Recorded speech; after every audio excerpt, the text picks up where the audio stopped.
Hello everyone, how are you all? I hope you guys are doing well. आज के अपने इस session में हम लोग डिस्कस करेंगे आपका practice set number 19। So let's get started. Start करेंगे अपना आज का सेशन। देखेंगे first question and it is a personal computer usage a number of chips mounted on A circuit board called. यहाँ आपसे कहा गया है कि जो पर्सनल कंप्यूटर होता है वो नंबर ऑफ चिप्स कुछ चिप्स का इस्तेमाल करता है, यूज़ करता है, तो उनको एक सर्किट बोर्ड पर माउंट किया जाता है। उस सर्किट बोर्ड को क्या कहा जाता है? क्या उसको माइक्रो प्रोसेसर कहा जाता है, क्या उसको सिस्टम बोर्ड कहा जाता है, उसको डॉटर बोर्ड कहा जाता है, या फिर मदर बोर्ड कहा जाता है? तो आप सभी को पता है कि जो हमारा पर्सनल कंप्यूटर होता है जिसमें हमारी नंबर ऑफ चिप्स जहाँ पे इस्तेमाल होती हैं, जो कि आपकी जिस सर्किट बोर्ड पे लगी होती हैं, उस सर्किट बोर्ड को मदर बोर्ड के नाम से जाना जाता है। Option number D is the right answer for this question. Next question number 27 is computer virus is. आप यहाँ पूछा है कि जो कंप्यूटर वायरस होता है वो क्या हार्डवेयर होता है, बैक्टीरिया होता है, सॉफ्टवेयर होता है, या फिर इनमें से कोई भी नहीं होता? तो आप सभी को पता है कि कंप्यूटर वायरस आपका सॉफ्टवेयर होता है। Option number C is the correct answer for this question. Question number 28, which one of the following is correct. इनमें से कौन सा सही है? तो आपको देखना है कि 70 इन चारों ऑप्शंस में से आपका कौन सा करेक्ट ऑप्शन है। So the right answer for this question is option number D. Next move towards our next question, that is the file extension of MS Word document in Office 2007 इज। यहाँ आपसे बोला है कि जो MS वर्ड ऑफिस 2007 का जो file extension होता है उसको इनमें से किस नाम से जाना जाता है? ठीक है, किस एब्रीविएशन से जाना जाता है? तो the correct answer for this question is point docx. Question number 30 is dash is a protocol used by emails clients to download emails to your computer. ठीक है, तो कौन ऐसी प्रोटोकॉल है जिसका इस्तेमाल ईमेल क्लाइंट्स करते हैं कंप्यूटर पर ईमेल्स को डाउनलोड करने के लिए? सो the correct answer for this question is option number D, POP। Next is which of the following is a source of methane. अब इनमें से कौन सी मीथेन का एक सोर्स है? क्या वेटलैंड्स हैं, फोम इंडस्ट्री है, थर्मल पावर प्लांट्स हैं, या फिर सीमेंट इंडस्ट्री है? तो आप सभी को पता है जो मीथेन होता है वो आपका कहाँ से निकलता है? वेटलैंड से निकलता है। Option number D is the option number A is the correct answer for this question. Minamata disaster in Japan was caused by pollution due to. आप सभी को पता है कि जो मिनमाटा डिजीज़ जो हुई थी आपके, ये पानी में किस एलिमेंट की वजह से हुई थी? कौन सा मेटल पानी में ज़्यादा अधिकता हो गई थी, कौन से मेटल की, जिस वजह से मिनेमाटा डिज़ास्टर आया था? तो the right answer for this question is option number B, mercury हुआ था। हमने सुना होगा, ठीक है, उस मछली को खाने से कुछ हुआ था कि मछली जिस पानी में रहती थी वहाँ पर उस वाटर में मरकरी का कंसंट्रेशन ज़्यादा था, और फिर जब उन फिशेस को खाया गया तो जिन जिन लोगों ने उन फिशेस को खाया उनमें वो ये जो मिनमाटा रोग है वहाँ पर देखने को मिला, क्योंकि मरकरी कंसंट्रेशन वहाँ पर ज़्यादा हो गई फिश के थ्रू। ठीक है, so option number B is the correct answer for this question. Next है biomagnification means increase in the. अब जो बायो मैग्निफिकेशन होता है वो किस में इंक्रीमेंट होता है? पॉल्यूटेंट्स, लिविंग ऑर्गेनिजम्स में जो पॉल्यूटेंट्स होते हैं उनकी कंसंट्रेशन में, नंबर ऑफ स्पीशीज की कंसंट्रेशन में, साइज में लिविंग ऑर्गेनिज्म, क्या बायोमास में? तो करेक्ट आंसर कि कंसंट्रेशन जो होता है पॉल्यूटेंट्स का लिविंग ऑर्गेनिज्म में, वही आपका बायो मैग्निफिकेशन कहलाता है। नगोया प्रोटोकॉल किससे रिलेटेड है? बहुत बार डिस्कस कर चुके हैं कि जो नगोया प्रोटोकॉल है आपका, it is related with biodiversity. ये जो नगोया प्रोटोकॉल है आपका, ये आपकी जैव विविधता से संबंधित है। ठीक है, आपकी अगर हम ओजोन की बात करें तो यहाँ आपकी क्योटो प्रोटोकॉल आती है। क्लाइमेट चेंज से आपकी यहाँ मॉन्ट्रियल, यहाँ क्योटो है। ठीक है, the second most important source after fossil fuels contributing to India's energy need is. जो सेकंड ज़्यादा इम्पॉर्टेंट सोर्स है फॉसिल फ्यूल्स के बाद इंडिया में, वो क्या है? सोलर, न्यूक्लियर, हाइड्रो पावर या विंड? आपको पता है सबसे पहली तो आपकी सोलर है। सेकंड की अगर हम बात करें तो ये है आपकी hydro power. Option number C is the correct answer for this question. Next question number 36, in case of earthquake, जब अर्थक्वेक आता है, भूकंप आता है, तो इंक्रीज होता है मैग्नीट्यूड 1 में, रिचर स्केल में, वो क्या इम्प्लाई करता है? 10-fold increase in the amplitude of seismic waves, a 10-fold increase in the energy of the seismic wave, 2-fold increase in the amplitude of seismic waves, या 2-fold increase in the energy of seismic waves. So the correct answer for this question is option number A. 10-fold increase होता है seismic waves के amplitude में। Now next move towards the next question and it is which of the following is not a measure of human development index? आपके HDI का major कौन सा नहीं है इनमें से? क्या लिटरेसी रेट नहीं है, ग्रॉस एनरोलमेंट नहीं है, 6 रेशियो नहीं है, या फिर लाइफ एक्सपेक्टेंसी नहीं है? So the correct answer for this question is 6 ratio. Option number C is the correct answer. Question number 30 is India has the highest number of students and colleges after? India में सबसे ज़्यादा number of student होते हैं college में किसके बाद? UK में, USA, Australia, कहाँ के कॉलेज में सबसे ज़्यादा बच्चे पाए जाते हैं इंडिया के? ठीक है, मतलब इंडिया में इनमें से किसके बाद सबसे ज़्यादा स्टूडेंट पाए जाते हैं? तो इंडिया सेकंड पे आ रही है, तो फर्स्ट पोजीशन पर आपका कौन आता है? So the correct answer for this question is option number B, the USA. Next question number 39, which of the following statement is are not correct about the Attorney General of India? जो attorney general होता है India का, उसके लिए इनमें से कौन सी statement जो है वो सही नहीं है?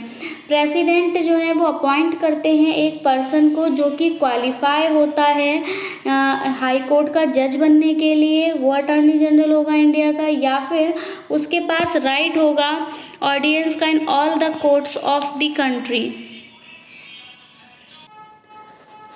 He has the right to take part in the proceeding of Lok Sabha and Rajya Sabha and he has a fixed tenure. So the correct answer for this question, यहाँ से आपको कोर्ट सिलेक्ट करना है and the correct answer is first and fourth, यानी कि president appoint करेगा person को जो कि क्वालिफाई होगा कि वो हाई कोर्ट का जज बन सके, उसी को अटॉर्नी जनरल बनाया जाएगा और उसके पास एक उसका फिक्स टेन्योर होना चाहिए। So option number A is the correct answer for this question.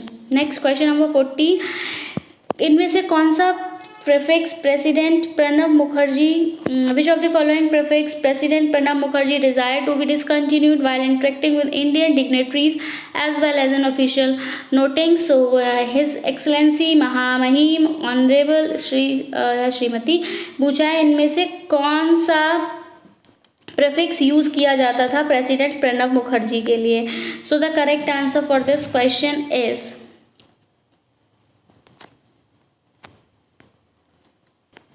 Correct answer for this question is his excellency भी कहा जाता था और साथ ही साथ महामहिम भी कहा जाता था।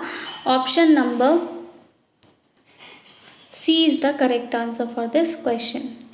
Next move towards our next question and it is which of the following can be done under condition of financial emergency? अब फाइनेंशियल इमरजेंसी के अंतर्गत इनमें से कौन सी कंडीशन के अंदर फाइनेंशियल इमरजेंसी लगेगी? आपकी state legislative assembly can be abolished, central government can acquire control over the budget and expenditure of states, salaries of the जजेस of the high courts and the supreme court can be reduced, right to constitutional remedies can be suspended. So the correct answer for this question is Central government can acquire control over the budget and expenditure of state and salaries of the judge of the high courts and the supreme court can be reduced. So the correct code हमें यहाँ पे match करना है and it is option number D. Next match list with list second and select the correct answer from the codes given below. अब आपको इनको match करना है और फिर कोड से करेक्ट आंसर सिलेक्ट करना है। पॉवर्टी रिडक्शन प्रोग्राम की अगर हम बात करें तो ये जाएगा आपका मनरेगा के साथ। ये ह्यूमन डेवलपमेंट स्कीम जो है ये आपकी जाएगी मिड डे मील्स के साथ। social assistance scheme NOAP, it goes with national old age pension, and minimum need scheme, it goes with Indira Gandhi योजना।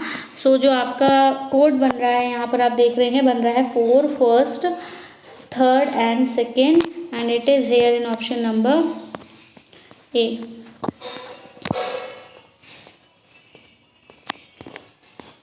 For an efficient and durable learning learner should have. अब efficient और durable learning के लिए learners को क्या करना होगा, ability to learn only, सिर्फ उन्हें ये लर्न करने की एबिलिटी होनी चाहिए, या फिर रिक्विसाइट लेवल होना चाहिए मोटिवेशन का सिर्फ, या फिर अपॉर्चुनिटी मिलनी चाहिए लर्न करने की, या फिर डिज़ायर्ड लेवल, मतलब उनकी खुद की उनका जो खुद से वो कोशिश करें हैं। ठीक है, तो एबिलिटी और मोटिवेशन की डिज़ायर्ड लेवल होनी चाहिए। सो the correct answer for this question is option number D, desired level होनी चाहिए। जब उनका खुद मन करेगा तभी वहाँ पर वो लर्न कर सकते हैं। Classroom communication must be. अब जो यहाँ पर बात हुई है, जो क्लासरूम में कम्युनिकेशन होता है वो कैसा होना चाहिए, क्या टीचर सेंट्रिक होना चाहिए, स्टूडेंट सेंट्रिक, जनरल सेंट्रिक, या फिर टेक्स्ट बुक सेंट्रिक होना चाहिए, मतलब सिर्फ हम टेक्स्ट बुक की भाषा वहाँ पर पढ़ाएं। तो आप सभी को पता है कि NCF 2005 के अकॉर्डिंग अगर हम बात करें तो जो हमारी एजुकेशन है वहाँ पर हम बाल केंद्रीय शिक्षा पर ज़्यादा महत्व दिया जाता है, यानी कि एजुकेशन कैसी है आपकी, चाइल्ड सेंटर्ड है। बच्चे को ध्यान में रख के टीचर को अपनी टीचिंग प्रक्रिया जो है वो आगे बढ़ानी है कि बच्चे की जो एबिलिटी क्या है, ठीक है, उसकी कैपेसिटी क्या है, उसको ध्यान में रखते हुए टीचर जो है वो अपना शिक्षण कार्य देता है। तो यहाँ पर जो करेक्ट आंसर रहेगा that is student centric. The best method of teaching is to. अब जो बेस्ट मेथड रहता है टीचिंग का वो क्या रहता है कि आप इंफॉर्मेशन दे दो, या फिर स्टूडेंट से बोल दो कि बस तुम किताबें पढ़ो, या फिर अच्छा मटेरियल जहाँ से मिले तो एक रेफरेंस मटेरियल सजेस्ट कर दो कि वो वाली बुक पढ़ लीजिए, ठीक है, विद्या की बुक्स पढ़ लीजिए, पीडी शर्मा की बुक्स पढ़ लीजिए, इस तरह से उनसे बोल दिया जाए। या फिर initiate a discussion and participate in it, और या फिर एक डिस्कशन स्टार्ट किया जाए और उसमें पार्टिसिपेट करें। तो बिल्कुल सही बात है, सिर्फ आपने इन्फॉर्मेशन दे दी तो इससे तो ये तो अच्छा मेथड नहीं माना जाएगा टीचिंग का, क्योंकि आपने इन्फॉर्मेशन दे दी, बिल्कुल ज़रूरी नहीं है कि बच्चे ने वो इन्फॉर्मेशन एक्वायर की या उसको समझ में आया या फिर वो उसको यूज़ करेगा, ठीक है, या फिर उसे घर जाते जाते तक वो चीज़ याद रहेगी, ठीक है। तो इसलिए ये ऑप्शन कट हो जाएगा। दूसरा, अगर आप बच्चे से कह देते हो कि सिर्फ बुक्स पढ़ो तो वो स्कूल क्यों आए, बुक्स तो उसके पेरेंट्स भी ला के दे सकते हैं, वो अपने घर पे रीड कर सकता है, ठीक है, बुक्स को रीड, वो बुक को रीड करे, ठीक है, उसको रीडिंग करना आता है, वो बुक को रीड करना है। मान लीजिए इंग्लिश की बुक है, उसको अभी वो इस क्लास में है कि उसको इंग्लिश का हिंदी ट्रांसलेशन करना नहीं आता, तो वो अगर इंग्लिश की बुक को रीड करता जाएगा तो उसको क्या ही समझ में आएगा, कुछ नहीं समझ में आएगा, तो उसको समझ में नहीं आएगा, तो यहाँ पर लर्निंग नहीं होगी, ठीक है। तो वो तो यही हो जाएगा कि मतलब बिना उसके तलवार चलाना, ठीक है। Next, suggest good reference material. अब इसके लिए आप स्कूल जाने की क्या जरूरत है, टीचर ही क्यों सजेस्ट करेगा, टीचर तो और भी होंगे, आपके फैमिली में ही कितने एक्सपीरियंस लोग होते हैं, ठीक है, वो भी आपसे कह सकते हैं कि पीडी शर्मा की बुक पढ़ लीजिए आप, है ना, उसके लिए स्कूल जाने की क्या जरूरत है, हमें पढ़ना खुद से ही है। तो ठीक है, तो ये ऑप्शन भी गलत है। तो करेक्ट आंसर जो रहता है वो ये है कि आप एक डिस्कशन स्टार्ट करें और फिर उसमें खुद भी पार्टिसिपेट करें, बच्चों के साथ डिस्कस करें। तो इस तरह से क्या होगा, जब डिस्कशन होगा सबके अपने अपने थॉट्स निकल कर आएंगे, जब वो थॉट्स निकल कर आएंगे तो आप भी जो स्टूडेंट होगा वो उस टॉपिक को समझने में ज़्यादा कैपेबल रहेगा अलग अलग तरीके से, ठीक है। अलग अलग कल्चर के, जैसे हम जानते ही हैं कि जो हमारी एजुकेशन है वो कैसी है, इंक्लूसिव है, यानी कि अलग अलग डाइवर्स जोन से आपके स्टूडेंट वहाँ पर पाए जाते हैं। तो सब अपने अपने कल्चर के अकॉर्डिंग यहाँ पर डिस्कशन करेंगे किसी भी एक पर्टिकुलर टॉपिक पे। तो एक जो स्टूडेंट होगा वो विविधता से जो है वो परिचित होगा और उसको हर तरफ से वेरियस डायमेंशन से वो सोचने के योग्य बनेगा, ठीक है। Next, move towards our next question and it is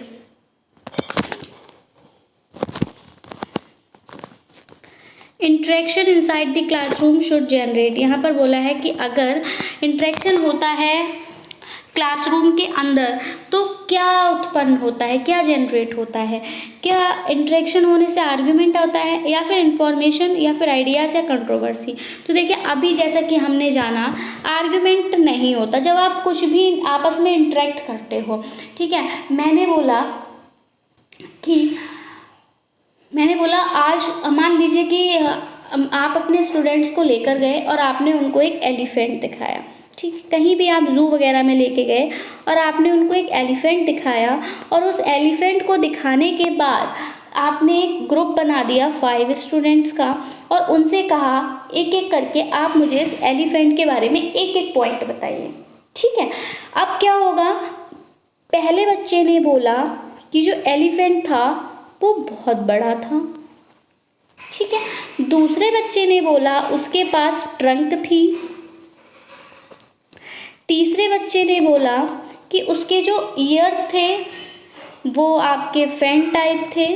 ठीक है, चौथे बच्चे ने बोला कि उसका जो तीत था वो बाहर को निकला हुआ था। ठीक है, अलग अलग बारे में अलग अलग वैरायटी बता रहे हैं। ठीक है, पांचवें जो था उसने बोला कि वो क्या खा रहा था, वो शुगर केन खा रहा था या बनाना खा रहा था। ये सब अलग पांचों बच्चों ने बताया। ठीक है, हम एक जनरल व्यू लेके चल रहे हैं। ठीक है, अब एक बात बताइए, यहाँ पे आर्ग्यूमेंट तो डेवलप नहीं हुआ ना, क्योंकि आपने क्या कहा कि आप लोग उस एलिफेंट के बारे में एक एक पॉइंट बताएंगे। तो एक पॉइंट इसको ये लगा कि वो बहुत बड़ा था, इसने ये बता दिया। दूसरे ने बता दिया उसकी ट्रंक होती है। ठीक है, बाकी जानवरों की नहीं है। ठीक है, इन्होंने बता दिया उसके जो ईयर्स होते हैं वो फ्लिपरी होते हैं। ठीक है, फैन टाइप होते हैं। दूसरे ने बताया उसका टीथ जो है वो बाहर को निकला हुआ होता है। और इन्होंने बता दिया कि वो बनाना खा रहा था या फिर आपका शुगर केन खा रहा था। तो बातें सबने सही बताई। ठीक है, तो आर्ग्यूमेंट तो डेवलप होगा ही नहीं। आर्ग्यूमेंट कब डेवलप होगा, आर्ग्यूमेंट जब डेवलप होगा कि मान लीजिए ये क्रो है और इस क्रो के बारे में अगर कोई 2 स्टूडेंट का ग्रुप बनाया जाए और कहा जाए कि इस क्रो के बारे में बताइए, और पहला बच्चा कह दे कि ये ब्लैक है कलर में और दूसरा बच्चा कह दे कि ये रेड है कलर में, आर्ग्यूमेंट अब डेवलप होगा। ठीक है, अब ये बच्चा कहेगा नहीं मैंने तो ब्लैक देखा है, ये कहेगा नहीं मैंने तो रेड देखा है, तो ये है आर्ग्यूमेंट। तो यहाँ पर जब आप क्लास में इंटरेक्शन करेंगे तो इंटरेक्शन आप कब करेंगे, किसी एक टॉपिक पर करेंगे, तो वहाँ आर्ग्यूमेंट जो है वो आपका डेवलप नहीं होगा, इसलिए ऑप्शन का रहता है। दूसरा इन्फॉर्मेशन। ठीक, इंटरेक्शन करने से इन्फॉर्मेशन मिलती है, बिल्कुल सही बात है, लेकिन इन्फॉर्मेशन क्या होती है, इन्फॉर्मेशन ये है जैसे कि मैं आपसे कह दूँ कि आपका एनटीए का जो एग्ज़ाम है, सॉरी आपका जो एनटीए के द्वारा कंडक्ट कराए जाने वाला नेट का एग्ज़ाम जो है वो 20 से 30 सितंबर के बीच होगा। ये है आपकी इन्फॉर्मेशन। तो बस इस टॉपिक पर मैं इससे ज़्यादा नहीं बोल सकती, मुझे सिर्फ इतना पता है 20 से लेके 30 तक होगा, तो मैं सिर्फ एक लाइन में ये बात बोल दूँगी।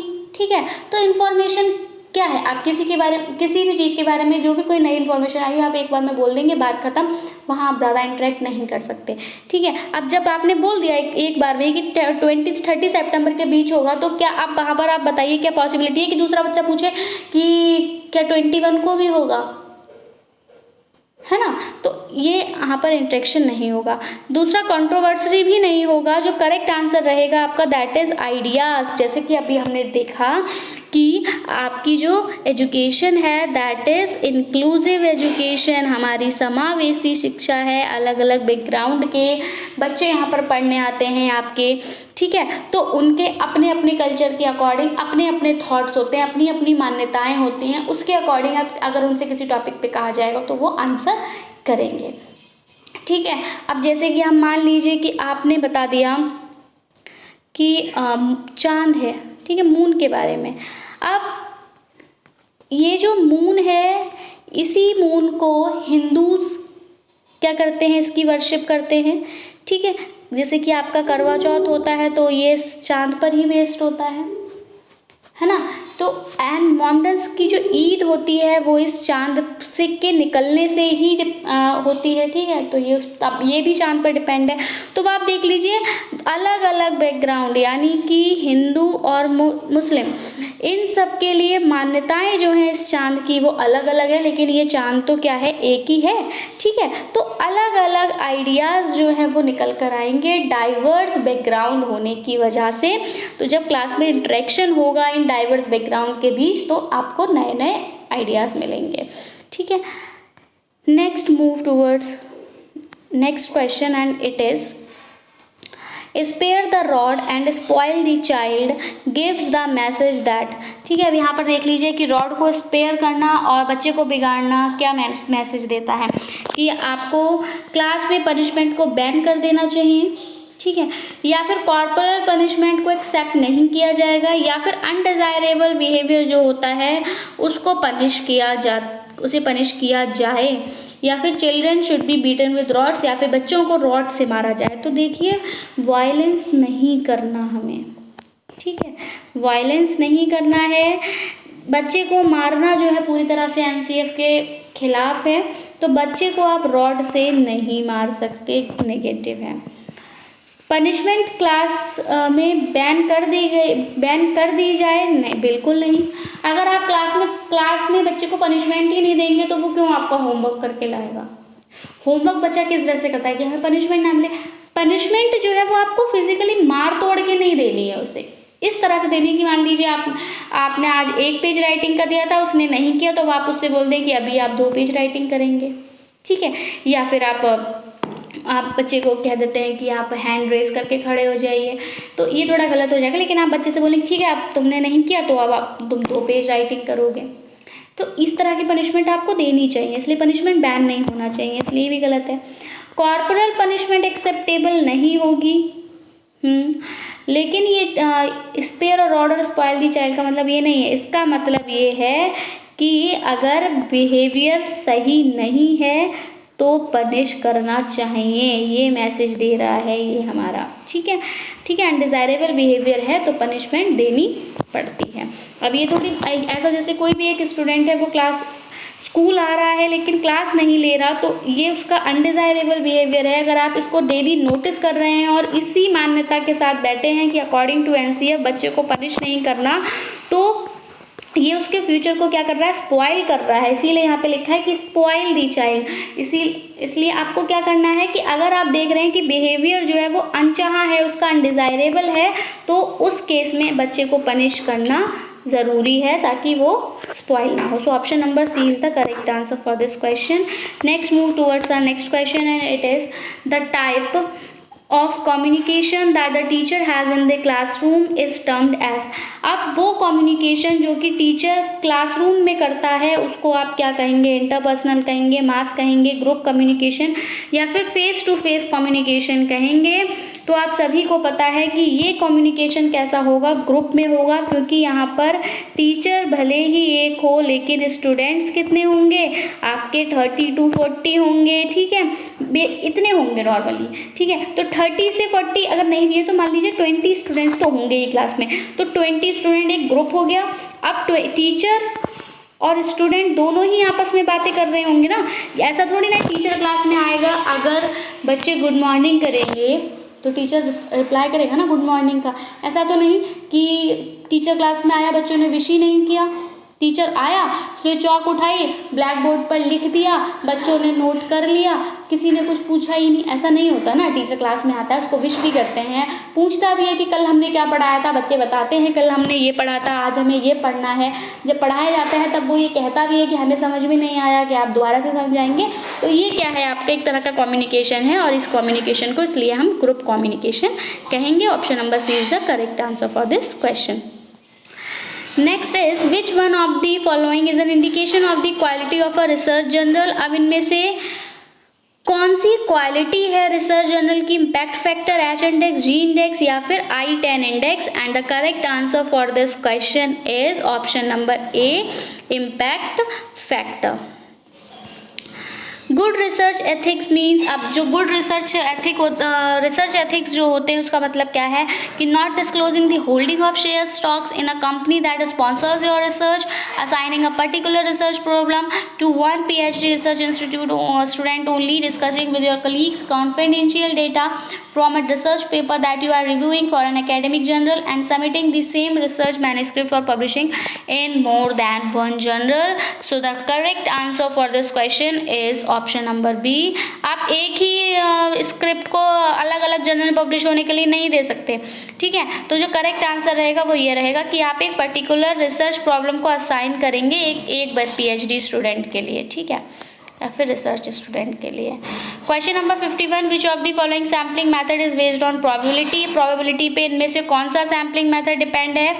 तो confidence sampling, quota sampling, judgement sampling है stratified, and the correct answer for this question is stratified sampling. ये हम लोग ऑलरेडी अपने प्रीवियस वीडियो में डिस्कस कर चुके हैं। Question number 52, which one of the following references is written according to American Psychological Association APA format? APA format के according इनमें से कौन सा रेफरेंस लिखा गया था? Sharma V 2010 fundamentals of computer science new Delhi, Sharma V 2010 fundamentals of computer science new Delhi, Tata MC ग्रो-हिल, या फिर Sharma V 2010 fundamentals of computer science new Delhi, Tata MC ग्रो-हिल। अब आप यहाँ पर देख लीजिए कुछ पॉइंट्स में चेंज है, वहाँ से आपको इसको सही रेफरेंस बताना है, and the correct answer for this question is option number ए, कि जो शर्मा V 2010 जो है वो आपका किस में होगा? वो आपका ब्रैकेट में होगा, ठीक है, और यहाँ न्यू दिल्ली के बीच में आपका साइन लगा होगा। नेक्स्ट है arrange the following steps of research in correct sequence. अब इनको करेक्ट सीक्वेंस में आप कन्वर्ट करेंगे तो स्टेप्स ऑफ रिसर्च हम लोग ऑलरेडी अपनी प्रीवियस वीडियो में देख चुके हैं। तो सबसे पहले आप क्या करते हैं, जब भी आप कोई रिसर्च करने जाते हैं तो सबसे पहले आप रिसर्च प्रॉब्लम का क्या करते हैं? आइडेंटिफिकेशन करते हैं, तो ये आपका फर्स्ट नंबर पे आएगा। दूसरे नंबर पर आप क्या करते हैं? रिसर्च ऑब्जेक्टिव्स को लिखते हैं। तीसरे नंबर पर आप क्या करते हैं? मेथोडोलॉजी लिखते हैं, थर्ड आएगा, ठीक है, क्या लिखते हैं? मेथोडोलॉजी लिखते हैं। फोर्थ नंबर पर आप क्या करते हैं? डेटा का कलेक्शन करते हैं। डेटा का कलेक्शन करने के बाद फिर आप डेटा का एनालिसिस करते हैं और लास्ट में आप रिजल्ट और डिस्कशन देते हैं।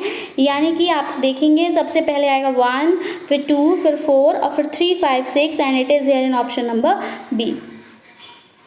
नेक्स्ट क्वेश्चन नंबर 54, आपको इनकरेक्ट स्टेटमेंट यहाँ से चूज करनी है। तो हाइपोथेसिस जो है वो बनता है आपके बेसिस ऑफ लिमिटेड एविडेंस पर as a starting point for further investigation, या hypothesis the basis for reasoning without any assumption of its truth, hypothesis a proposed explanation for a phenomena, या scientific hypothesis is a scientific theory, and the correct answer for this question is option number D. Scientific hypothesis is a scientific theory. अब ये आपके passage के question है, छोटा सा passage लिया है, पहले क्वेश्चंस देख लेते हैं, पैसेज को रीड करके आंसर्स को मार्क कर देंगे। Question is the popular view about the process of urbanisation in developing countries is positive, negative, neutral and unspecified. The average annual increase in the number of urbanities in developing countries from 950 to 2000 AD was close to 30 million, 40, 50 and 60 million. The reality of urbanization is reflected in how well the situation has been managed, how well the situation has gone out of control, how fast has been the tempo of urbanization, and how fast the environment has degraded. Which one of the following is not considered as an indicator of urban quality of life? Tempo of urbanization, provision of basic services, access to social amenities, all of the above. And the author in this passage has tried to focus on extension of knowledge, generation of environmental consciousness, analytic reasoning, and descriptive statement. And the last question, in the above passage, the author intends to state the hazards of the urban life, the suffering of the urban life, the awareness of human progress, and the limits to growth. तो आप passage को read कर लेंगे और answers को mark कर देंगे। So, the popular view of towns and cities in developing countries and of urbanization process is that despite the benefits and comforts it brings, the emergence of such cities connotes environmental degradation, generation of slums and squatters, urban poverty and employment, crimes, lawlessness, traffic chaos, etc. What is the reality? Given the unprecedented increase in an urban population over the last 50 years from 300 million in 1950 to 2 billion in 2000 in developing countries. The wonder really is how well the world has coped and not how badly. In general, the urban quality of life has improved in terms of availability of water, sanitation, power, health and education, communication and transport. By the way of illustration, a large number of urban residents have been provided with improved water in urban areas in Asia's largest countries such as China, India, Indonesia and Philippines. So despite that, access to improved water in terms of percentage of total urban population seems to have declined during the last decade of 20th century. Though in absolute number, millions of additional urbanities have been provided improved services, these countries have made significant progress in the provision of sanitation services too. Together providing for an additional population of more than 293 million citizens with a decade 1990 to 2000, these improvements must be viewed against the backdrops of rapidly increasing urban population, fiscal crunch and strained human resources and efficient and quality oriented public management. So the correct answer for question number 55 is popular view about the process of urbanization in developing countries is negative. Average annual increase in the number of urbanities in developing countries is 30 million. Reality of urbanization is reflected in how well the situation has been managed. Which one of the following is not considered as an indicator of urban quality of life? And it is tempo of urbanization. The author in this passage has tries to focus on, किस पे focus कर रहा है यहाँ पर author?